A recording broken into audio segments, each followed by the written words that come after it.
இப்போ உள்ள காலத்தில் பார்த்தீங்கன்னா, வீட்டில் இருக்கிற குடிநீர் தொட்டியாக இருக்கட்டும், குளிக்கிற தொட்டியாக இருக்கட்டும், எல்லா தொட்டிக்குமே பார்த்தீங்கன்னா, மகளிர் சுய உதவிக்குழு அப்படி இப்படின்னு சொல்லிட்டு அரசாங்கம் பார்த்தீங்கன்னா, பல்வேறு ஆ, அதாவது கிராம வேலைவாய்ப்பு திட்டங்கள் மூலமாக வீடு வீடாகவே பார்த்தீங்கன்னா, மருந்து இந்த மாதிரியான விஷயங்கள், அதாவது நோய் நொடி எதுவும் பரவிடக்கூடாது, கொசு தொல்லை இந்த மாதிரியா புது புது நோய்கள் வருதுன்னு சொல்லிட்டு பண்ணிக்கிட்டு இருக்காங்க.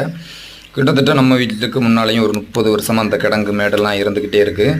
நம்மளும் பல திருப்பு சொல்லிட்டோம்.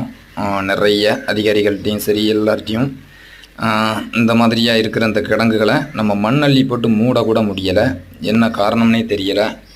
இதை நம்ம வேறு யார்கிட்ட போய் சொல்ல அப்படின்னு தெரியல. இப்போ பார்த்தீங்கன்னா, நேற்று ஒரு நாள் பெஞ்ச மழையில் இவ்வளோ என் முட்டுக்கு, அதாவது பார்த்தீங்கன்னா ஒரு 6 அடி ஒரு 3 அடி பள்ளம், 3 அடி பள்ளம் ஃபுல்லாக தண்ணி நிற்கி. இதில் பார்த்தீங்கன்னா பாம்பு கொசு தொல்லை எல்லாமே வர தான் செய்யுது. தினம் தினம், அதாவது 30 வருஷமாக இதே பிரச்சனையில் தான் வாழ்ந்துக்கிட்டு இருக்கோம்.